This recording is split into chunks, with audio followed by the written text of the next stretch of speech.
one point, I thought I was standing in one of the corridors one day, and I was like, I don't think we've got enough blood in this movie. Like I really don't. And the door get kicked open, and it's one of the Sparks, and he's coiling up cables, and he's going, effing blood, effing everywhere. And I was like, no, it's okay, as long as I'm annoying the Sparks, I'm fine.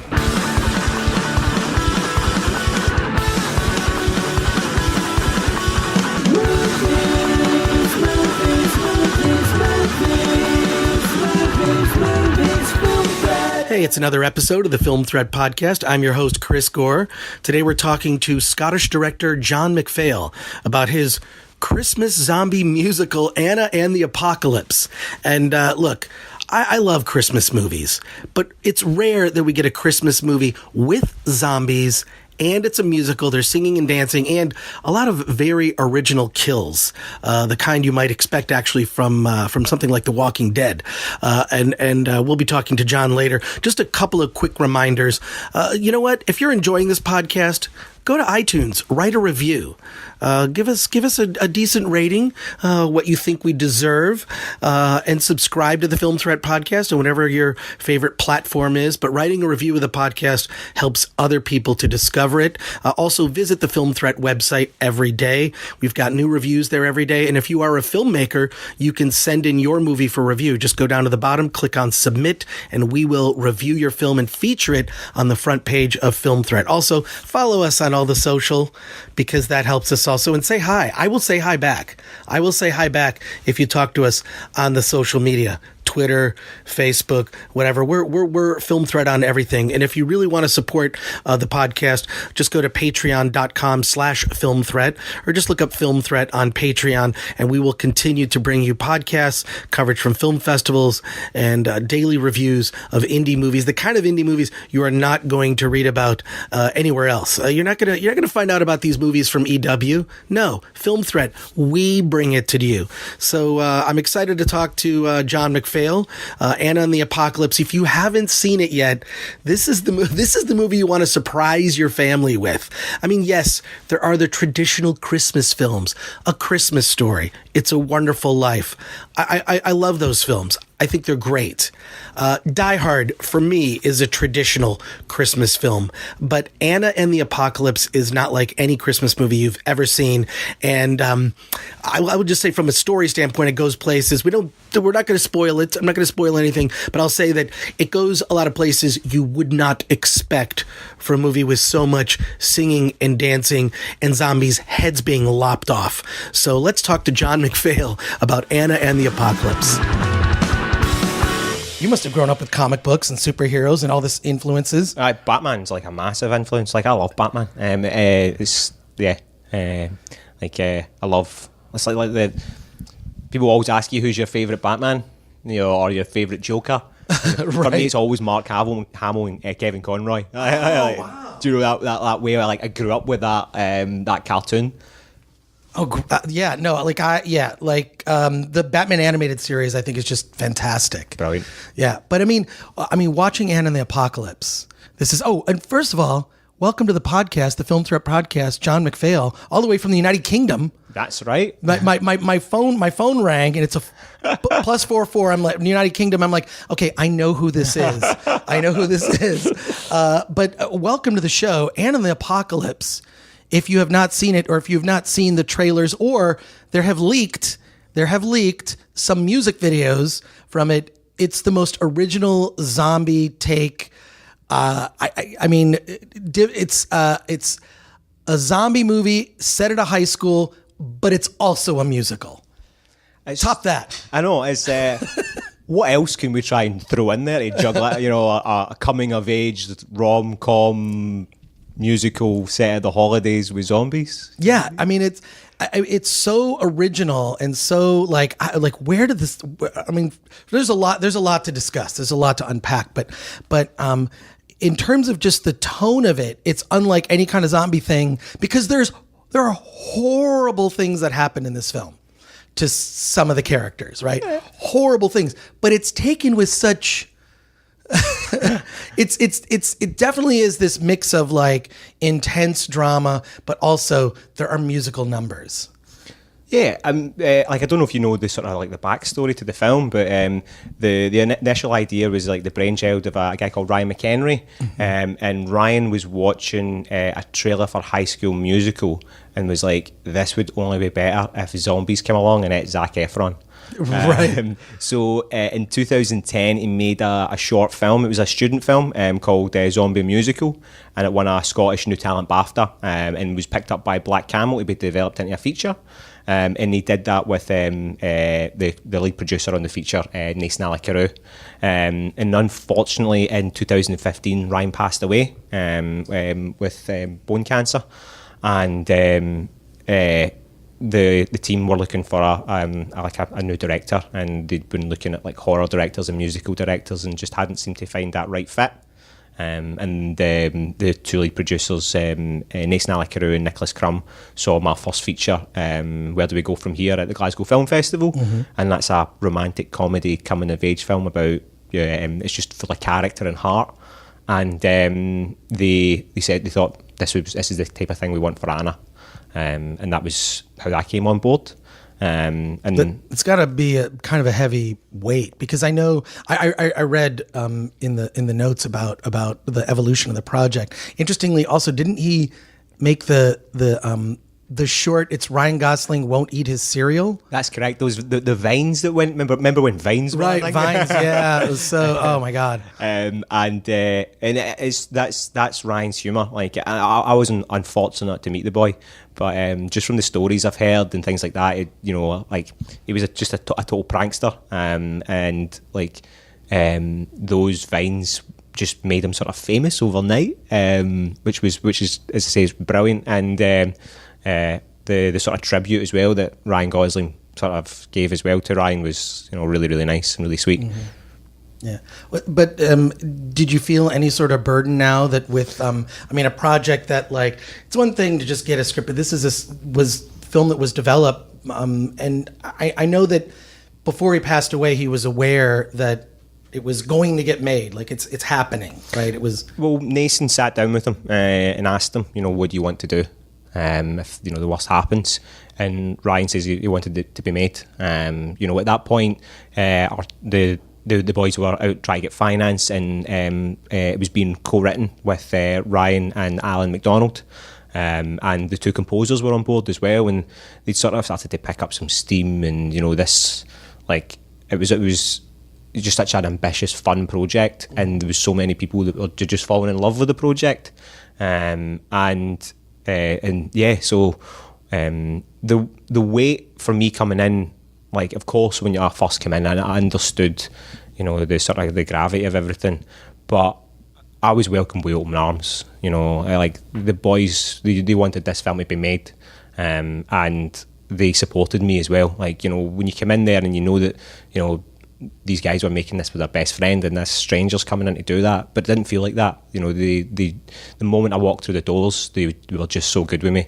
They entertained every idea I had, and supported me and championed me, and gave me everything I needed. So any of that sort of like trepidation or any of those worries just quickly went away, because see, when you go to work at Blaze and Griffin, it's not like going to work. It really isn't. It's like going home to your family. Like, it really, really is. It's such a welcoming company. Well, if it felt that way. I mean, it really seems like a fitting tribute in terms of just the way it turned out. I mean, it's also, oddly, I think it's a movie that you could watch with the whole family.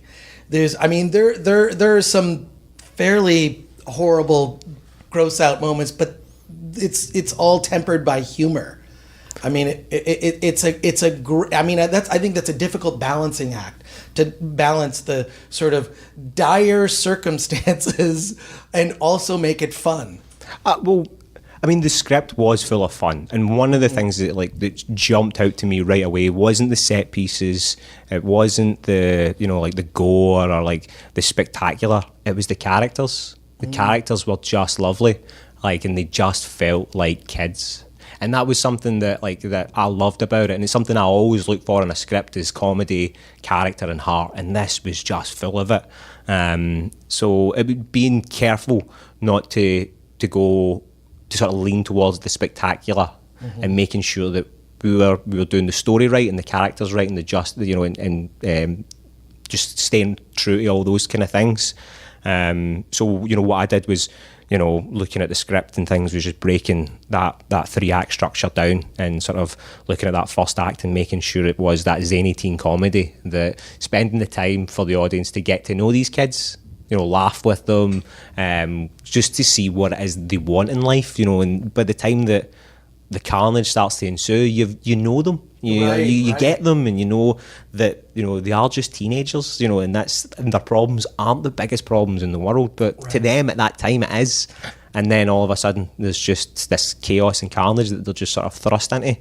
But it's fun because I love it's Anna when she's walking to school, oblivious to the fact that the neighborhood's just gone nuts, and they run into this snowman. It's a zombie in a snowman costume.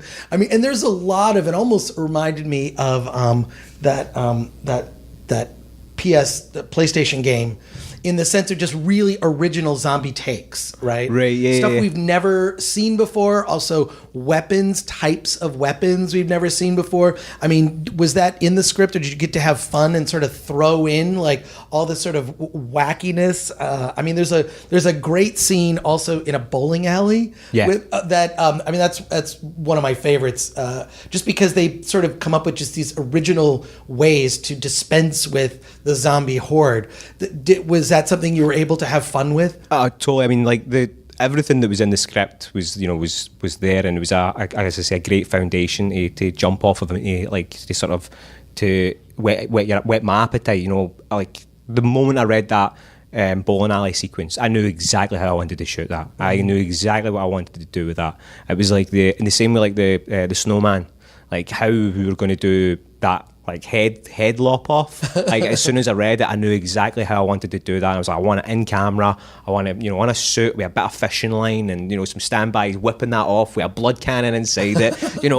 Like that sort of stuff was just making my head go crazy, because it was just how all the possibilities of being able to do this kind of stuff and trying to do it practically, and making it fun and cool and and just sort of like different. And as you say, with that bowling alley sequence, it was just so much fun. And like as I said, once we'd picked that bowling alley and been able to sit down and sort of map out all the shots and the setups and how that was all going to flow together, like I just loved that. So it's mostly practical effects. I'm trying to remember if there's any. I mean, of course. We tried to do everything in camera as much as possible. I'm a massive horror fan, and I know that when if you're going to go and see a teen horror, you don't want it to skimp on the gore, because you want to satisfy that bloodlust for the horror fans, as well as that sort of that bloodlust for the general audience who's going to go along and see it and be like, a little bit grossed out and but laughing, at the same time. That's important, and that was always important. And I always believe doing it practically as much as you can, and just try to top up and mop up with a bit of CGI or VFX wherever you can, is the sort of like the best way to go about it. Like just having as much fun with that as possible. I'm surprised how over the top some of the gore was. I mean, I'm happy that it is. It doesn't seem, I guess because of the tone of the film, it doesn't seem as gross and dire, but it's also like I say, it's one of those ones where it's like I could see the entire family getting together on Christmas and watching this. And it's also in some ways kind of a when you make a movie that's based around a holiday, that movie then becomes this thing that comes back every year, and now you can add Anna and the Apocalypse to now the Christmas films alongside Die Hard and other Christmas films that are not your traditional. This isn't It's a Wonderful Life. I mean, it's totally. And yeah. I actually, in my pitch, like for the film, I was actually saying like I want this to be this generation's Gremlins. I want that anti-Christmas movie that you put on, and it's fun and it's colourful, but it's dark as well, and there's some sad moments. Like when you always forget that scene in Gremlins, and in the third act when she tells the story about her dad coming down the chimney, and it's heartbreaking. And all that, like throughout that film, like you've watched it and you've sort of laughed and joined in and got scared a little bit. But that part was really heartbreaking, and it sort of like just brought the forefront of like, why Christmas can be dark for some people, and in that, like, that kind of feeling was what I wanted to get across. You don't remember that from the film. You remember the fun and the silliness and the enjoyment factor. And that, as I said, is that sort of like is what we wanted to make. And yeah, like to hear people saying, "Oh, this is going straight into my Christmas list." This is where I'm watching this every year. Because I watch the anti-Christmas movies. I watch Die Hard. I watch Gremlins. I watch Scrooged. Those are like the sort of Christmas movies I put on. As well as like Home Alone and It's a Wonderful Life. That's like the sort of Christmas I like to lean to, because my mother loves Christmas. Oh. She goes crazy for it. So it's like any sort of way to spoil it a little bit for her. I happen to love Christmas as well. I put up my decorations way too early.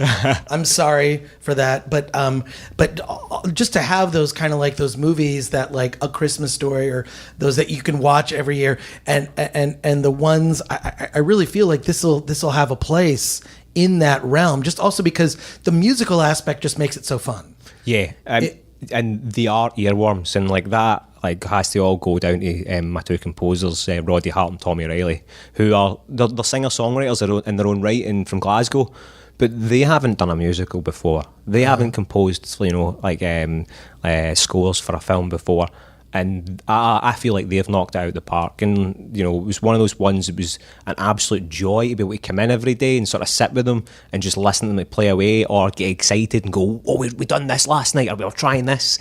And it was an absolute joy, and sitting down with them and writer Alan MacDonald, and just getting those sort of like those little lines right and those little bits in there just to sort of lend itself to the characters and things was so much fun. And watching those two boys work's brilliant. Like Tommy Riley is this like bundle of like joy and energy, and he just buzzes about the studio. And then you've got Roddy, who's the thinker, and like so anal and so precise with things, and just watching the two of them bounce off of each other. One of them will get frustrated and go, "You drive," and they'll jump up to the computer and start twiddling away, and then it's like, "Try this, try that," and it was genuinely just a joy. I used to sit there with a cup of coffee, and they'd go, "What do you think?" And I'd go, "That sounds great, lads. That's great. Well done." Did you have like was there a rehearsal with the dance numbers? There had to be a whole lot of rehearsal to get all that stuff. Nah. No? Nah. Really? I mean, we're low budget. We're still classified as low budget, and like I think it doesn't feel low budget. I mean, it feels like a big movie. I mean, there are set pieces that this is a big film. Yeah. So I'm surprised to hear that it was low budget. Yeah, I mean, so we had we shot it in 28 days, over 5 weeks, and it was we had 2 weeks of rehearsals where I got my cast in, and in fact on my first day of rehearsals I was on a recce. I was out looking at locations with my crew and talking things through, and I brought a friend of mine in to do like a clown class with them, sort of like just to get them being silly and fun with each other, and then we would go through all the sort of all the scenes and just talking about everything and that side of it, making sure that we were getting that story aspect right. And Sarah Swire, who plays Steph in the film, the Canadian platinum blonde, she was my choreographer. So we'd brought her over in the November, and she'd sort of been working away in the school, finding the spaces and looking at it and just trying things. And we'd spoke about things in advance over Skype and things like that. And we actually got all the cast in the November to sing on the tracks, so that when we were shooting it, they were singing to their own voices. Oh, okay. So they did just do they mouthed it. They sang it, but we already recorded the songs. Oh, okay. But it was to get that feeling across that it was actually there, and them themselves knowing their own voices, and what pitch they were sort of sitting in, or what key, was important for them to be able to relax into it and know it, so that it wasn't just feeling like it was just thrust upon them. So like that, like to sort of count that as like rehearsal period is sort of given as not a lot of time. And in fact, I think the only number that we really got like a sort of rehearsal to, and it was Hollywood Ending. The guys were out. I love that song. Oh, thank you. I love that song because it's about not just what's the events in the film, but movies in general. Totally. So yeah. and being able to sort of do that High School the Musical moment, like in a Scottish, or British canteen, like cafeteria, was so much fun. And she'd brought some dance captains in with the cast, and they worked away on that kind of thing. But Sarah's just wonderful, and you can trust her like so easily with these kind of things. And then while we were shooting, she was sort of working with like Paul Kay to do his song. You know what I mean? So we were shooting in like another part of the school, and she was off rehearsing with him in another part of the school. And so we were juggling things like that. But it never felt like it was. That's just film. You don't have enough time, you don't have enough money for anything, so you just need to get in and just get stuck in about it, and that's what we did. And as I said, I had such a wonderful cast and crew. Like, I could trust them with everything. I was really spoiled as a director like that. Like these kids, I call them kids, and like they're in their 20s and all that, and it's like. But I mean, you can't be much older than the cast. I'm 32 actually. So a bit of salt and pepper going on, but I like they themselves. Like, I just loved working with them, and I could trust them so much. Like, I knew that even when like the rain was coming in sideways, it was freezing cold, or it was snowing. Like, I knew that these kids were just going to come in, hit their marks, deliver their line, and do it with so much enthusiasm and so much joy. And that makes everything so much easier as well, is when you've got a cast like this who all just love each other. Like that, like they all love each other and adore each other. We've got this like WhatsApp group with all us involved in it, and it's nuts just how close we all are. And they were like that from day one. From that clown class where they all met and they were just being silly in front of each other, they just carried that on. And it would be great. You'd be walking at lunchtime to go and chat with one of them, and you'd open the door and they're all covered in blood playing Scrabble, or you'd walk in and there's a Nerf gun fight going off, and you're like, what's going on? They just had so much fun, and I always feel like that's also translates, like that they feel like they know each other. Well, that's a great environment to work in with them. But there's rivalries in the movie for sure. There's this is another thing that stood out to me that I thought was awesome. You could spin off and just make a whole other movie with the bullies, right? They kind of have their field day because like her kind of, I don't want to say she had a fling with Nick. Nick, and he's a bully. And with his bully buddies, and they're having, everyone else is freaking out. They're like, this is awesome. We can just murder zombies. I feel like that aspect, that because it's every time you see a zombie apocalypse in a movie, it's always portrayed as this is a horrible thing that's happening. This is awful. And, they're actually enjoying it. I thought that's a thing I think I've never seen in a zombie film. Well, because they are like just such douchebags. You know what I mean? Like, you know what I mean? That is it. Like, and it's like that way of going.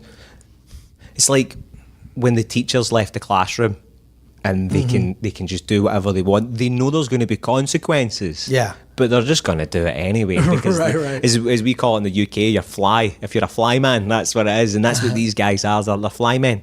They just want to sort of like have that kind of fun. And that, and funny enough, talking about that rivalry thing, like, as I said, they were all, as I say, best friends, and even having like their jokes where they would sort of be sitting there at lunch and they go, no, we're not sitting with them, like they're douchebags, like we're not sitting with them, and they're like, what are you on about? You know what I mean? Like, they would sort of have that banter even off set. It wasn't like they were being method or anything. They were just carrying on with each other. And one of the things in particular in the UK, of like how you show affection to each other is when you rip on each other, and that's how they sort of showed that affection to like Nick and his gang. Almost was just this sort of fun banter where they would throw it back and forward between each other. Yeah, I feel like we should bring that back more. Just like amongst my group of friends, we all just sort of rip on each other, and that's how we say we like each other, because I don't know. I feel like men have issues with sort of expressing emotion. I'm less bad at it as I get older, but I feel like that's sort of our way of just like, I'm going to make fun of you because I like you. Yeah. So when I met the writer Alan MacDonald, like, he's from like the North Lanarkshire in Scotland. That's where I'm from as well. So we've instantly got this connection. and we could just like insult each other, like no problems, and that was it. You know, it was just how we would be. You know, and we still do that. Like we will, we'll insult each other, then laugh and give each other a big cuddle. You know, and to be fair, that's how I treat everybody actually. But with Alan, it's just in particular, it's just easy. I'm curious about the rate. I don't know, what is it rated in the United States? It's an R. Is it R rated? Yeah, it's an R rated. Yeah. Okay, I'm surprised because it doesn't feel like it's R. I because of the playful nature, but I guess the gore kind of puts it over the top. It is pretty gory, but what's the rating in the UK? How does that? And I'm curious about that. I've always just wanted to ask and get a discussion about those rating systems and how they affect things, because I know it's different in the UK. Totally. I mean, and there's films where it's caused issues with and problems with. But so in the UK, it's been rated a 15. Now, I always wanted it to be the 15, like, and because as a horror fan, I'm not going to. So the way that we rate it is it's a U, a PG, a 12, a 15, and an 18. Mm-hmm. So no horror fan's going to go and see a horror, rated at a 12 that's for 12 and 13-year-olds. Mm-hmm. Do you know, I mean, that's the way they'll see that. Whereas a 15, it's kind of like, it is gory, but it's not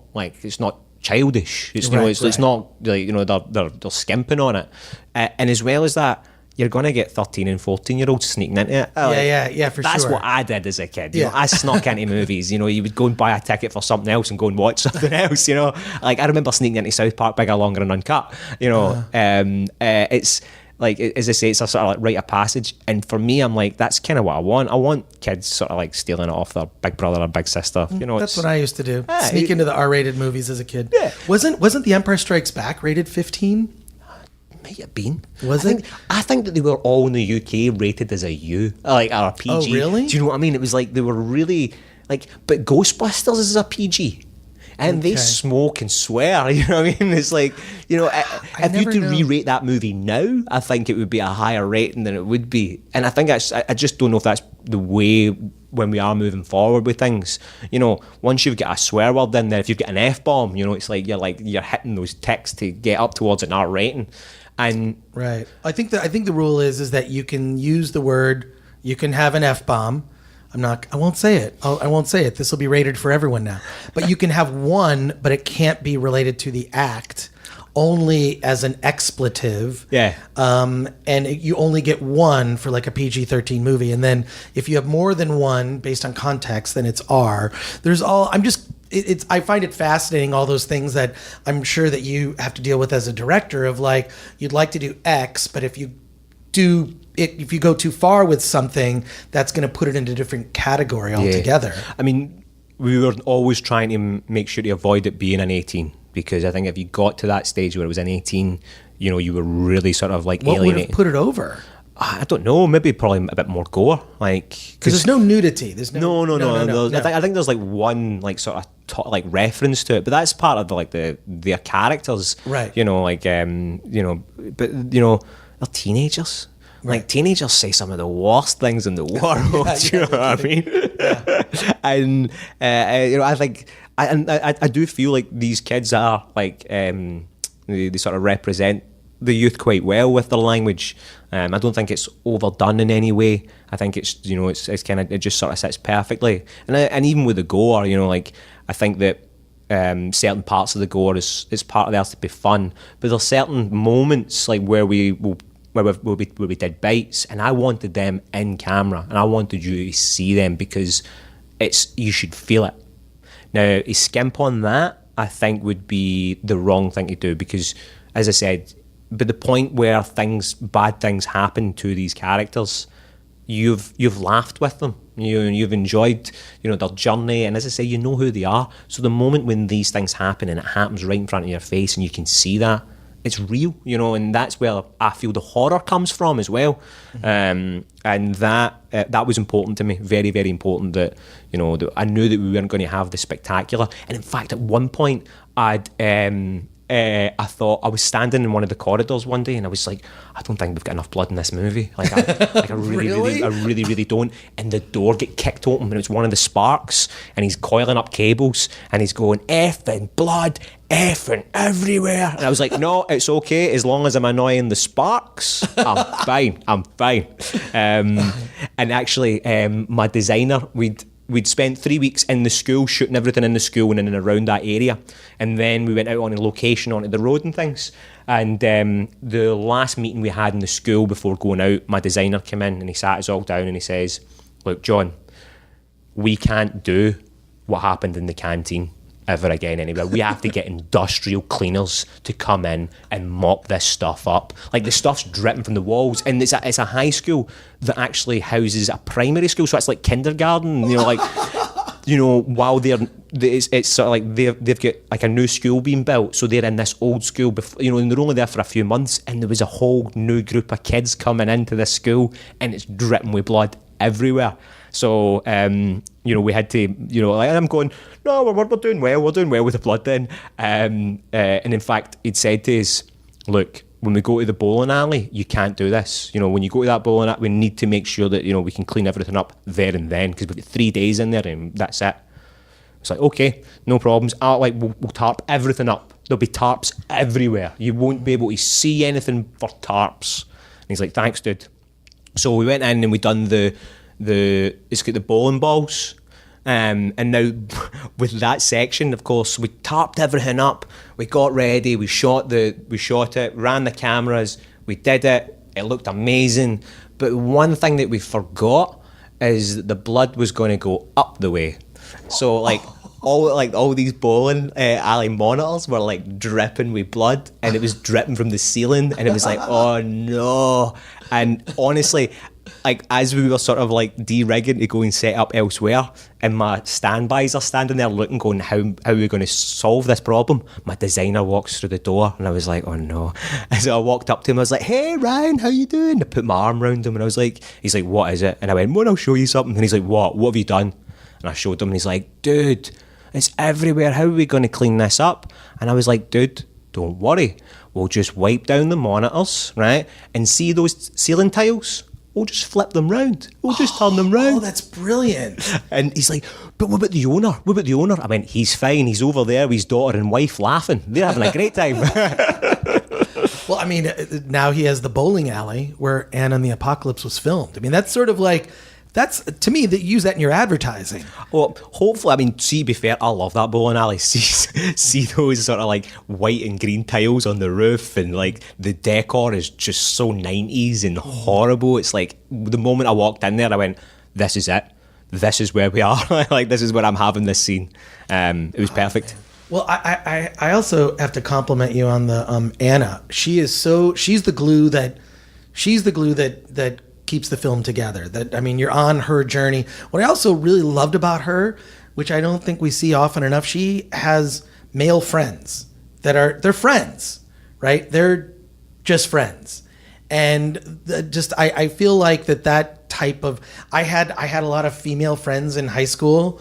I think I probably had more female friends than I had male friends, and I feel like representing that kind of relationship was really important. And I just think you did a great job with her. I mean, I don't remember the actress's name. Ella Hunt, yeah, she was incredible. She is. Like, she was amazing. As a professional as well. Now, you need, like, so with Ella, she's an out and out professional. Like, so. She, of course, she's in pretty much all the scenes. Do you know what I mean? And, like, she hardly gets a day off, and she's really clumsy. She's really quite clumsy. My fight director, Emma Claire Brightland, and her used to work so much together just to make her feel like a badass. You know, once we get to that point where she is a badass, because, as I say, she is so clumsy, and you wouldn't know that from that, and that's down to her and Emma Claire, and they worked and worked and worked and worked at that. Anytime we weren't shooting, she was off working with Emma Claire. Anytime that we were doing, she had a moment, she was away working with Emma Claire. And it's, you know, that's just her commitment. And as I said, she's in every day. And she's got hardly any days off, hardly any time off. And on her downtime, she's working, you know. Wow. And one of the things as well was, she, as well as an actress, she had my back the entire time.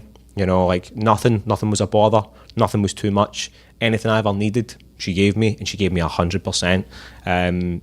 So and that's another reason why I'm saying, like, I'm so lucky, like, to have not only like an amazing cast that all love and support each other, they want to love and support me as well. So as I said, I'm a very, very lucky guy. Well, Anna and the Apocalypse, joins now the pantheon of Christmas movies that you must see every year with the entire family. John McPhail, where can we find you, John, on social media? Yeah, I'm on. I think, in fact, everybody keeps on saying I need to get back on Twitter. All right, I'll get back on Twitter. You're promoting a movie. I know. You should be on Twitter. Are you on Instagram? Yeah, I'm on Instagram at Worry and Drake, and Facebook as well. But I'll get on the Instagram again, but or the Twitter. Sorry, but the film comes out on Friday, 30th of November, and here in the US you can see it at the AMC's, the Regals, the ArcLight as well. The ArcLight, Alamo Draft my House. favorite theater, the ArcLight. Like, it's Love amazing, and they've got like glass cabinets with like all the stuff, like the zombie snowman outfit. Oh, that's and all great! That. So there's like loads of stuff there as well. Oh, I love it. That's great, John. Thank you for coming on the Film Threat podcast. No, thank you so much for having me. This has been brilliant. And if you want to enjoy the apocalypse during Christmas, you got to see Anne and the Apocalypse. Totally. Oh, and the soundtrack's available as well. It's on Spotify, iTunes, Google Play Music, Apple Music. It's all there. But don't listen to it until after you see the movie. You got to definitely wait because there might be, you don't want to spoil it. It's just in case it's there, or people who have seen it that want to get the soundtrack. Thank you so much. No, thank you.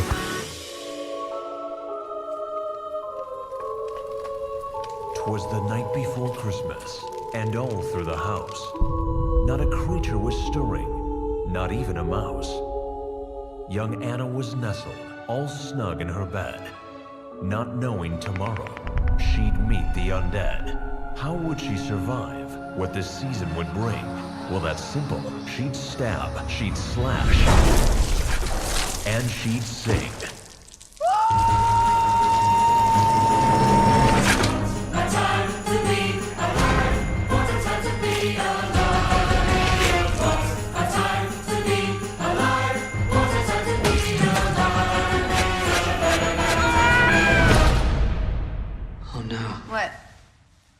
Justin Bieber's a zombie.